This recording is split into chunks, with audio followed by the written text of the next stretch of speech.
Mapagpalang araw mga kahabi.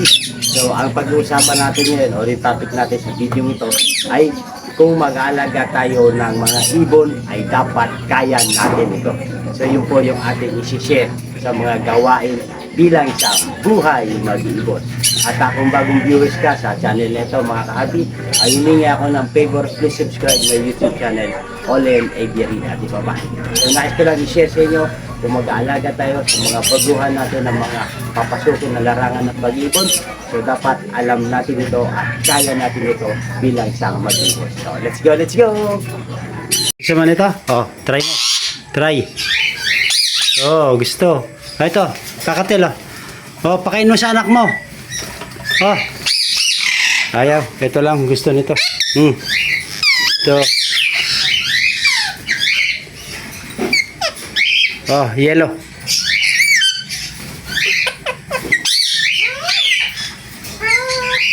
Oh, ikaw kakatil oh. Oh. Oh, dali. Ah, blue, blue. Ah. Oh, ito, yellow, white to. Ah. Ayaw, ayaw. Ikaw, JCC. GCC oh. Ayaw nila ng handpick formula. Oh, kakatil. Ah, ito lang may gusto. Tatlo lang oh.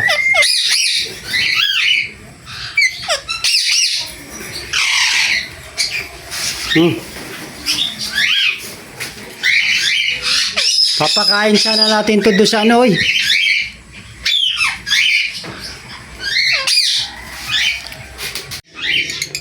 So ayan mga kabi, dito lang muna natin ilagay yung nasa harapan natin. Ayusin natin dito. Ito mga kabi, try natin. Gusto nyo ito. Nakaka-handfeed formula.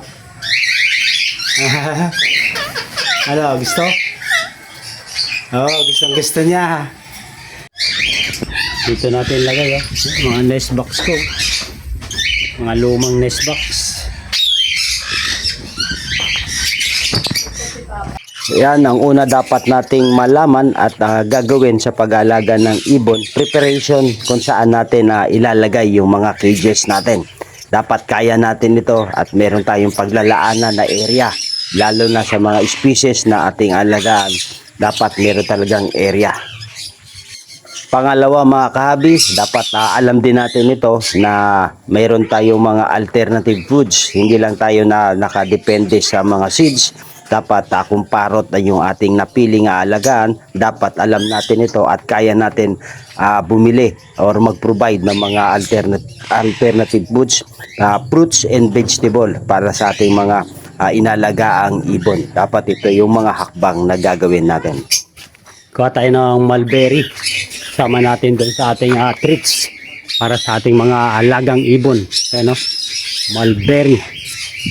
Sarap na ganda to. Ano? Sariwang dahon. Ayan, mulberry. Tapos kuha din tayo ng oregano. Yun o, doon. Dito yung oregano natin. Ano?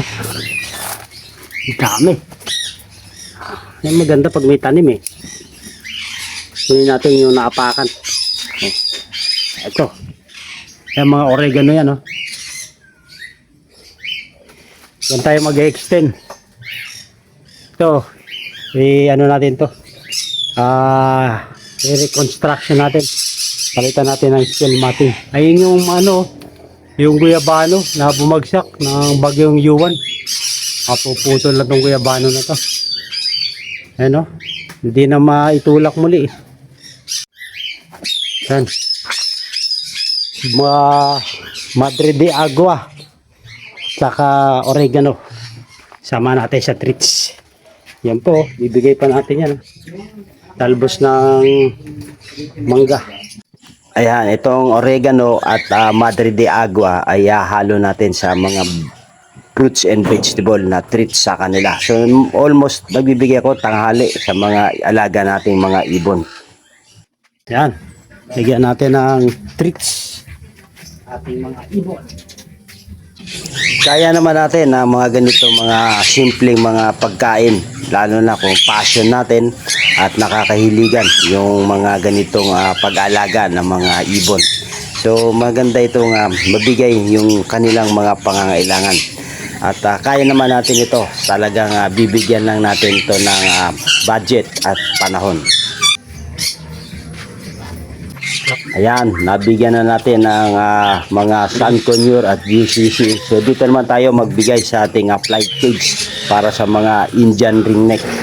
So ito pag mga matured na rin to eh. So mga pag na-prepare natin yung kanilang bagong kulungan ay ililipat na natin at magbibigay na rin tayo sa kanila ng pairing para sa next breeding na. Preparation naman sa next breeding.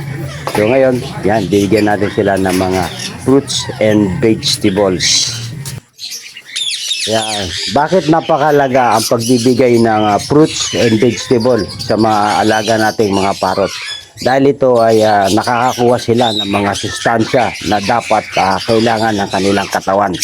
Dahil ang mga seeds ay mga normal na pakain lamang yan, pero hindi dapat tayo doon nakapokus. So dapat ito yung kaya natin na paglaanan talaga sa pagbibigay ng mga fruits and vegetables. At yes, napakain natin sila. Yan kain na sila. Ayan ang kanilang treats ngayon. Yung pantanghalian. Nung umaga, binigay ko yung babad. Tapos ngayong tanghali, treats. Yan, mga mais, carrots, sili, tapos mulberry leaves, Madre de Agua leaves, saka oregano. Yan yung ating pinakain sa kanilang treats ngayon. Pero mas gusto nila yung mais. Pero mamaya, maubos din yan. Sana mag-lay na yung albino natin. Yan, kain din sila. Ito, nagdiliparan pa itong mga nagiging mailap na itong GCC.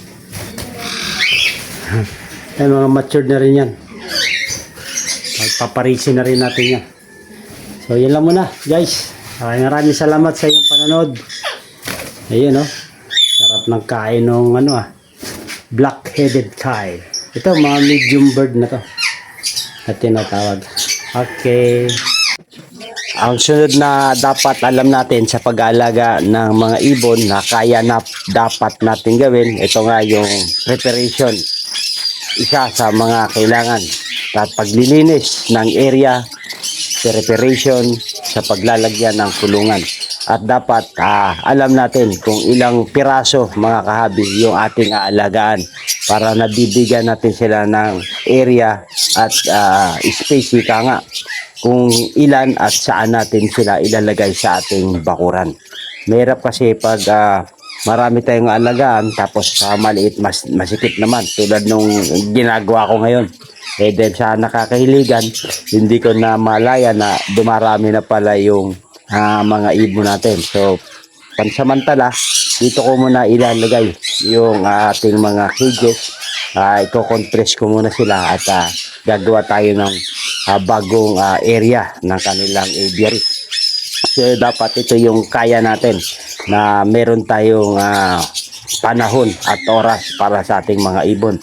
At wag tayong didepende na ipagagawa na lang natin. Or pwede rin naman kung meron tayong budget at para doon sa mga labor na maggagawa ng mga cages o mga kulungan natin ay wala namang problema yun. Pero kung passion talaga natin at nakakahiligan natin at kung meron tayo namang oras ay mas maganda kung tayo nakagawa dahil nandun po yung enjoyment. Mga kahabi, i-unbox naman natin yung ating mga pinadalang feederer na pinaka-cargo natin para sa ating mga Indian ringneck.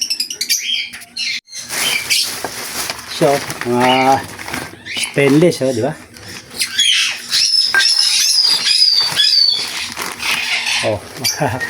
Iba-ibang style.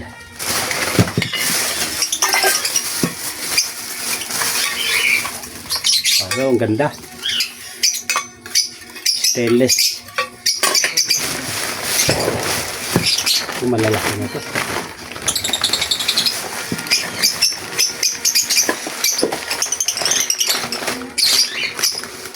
Oh,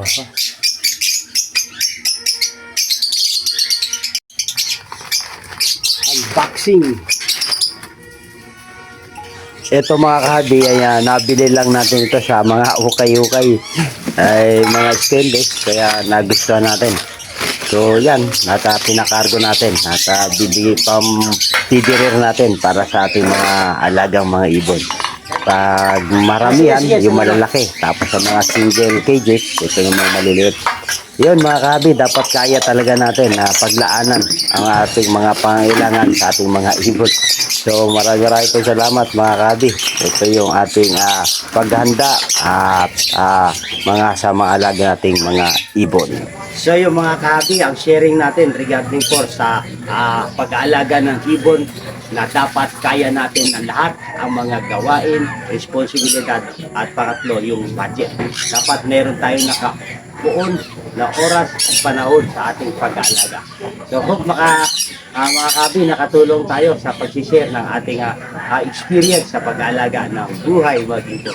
At kung nagustuhan nyo yung ganitong talakayan regarding po sa buhay mag-ibon, ay humingi ako ng favor, please subscribe my YouTube channel, Olen Every. Maganda ang buhay pag may alagang ibon sa ating bahay. Mabuhay and God bless. Thank you for watching.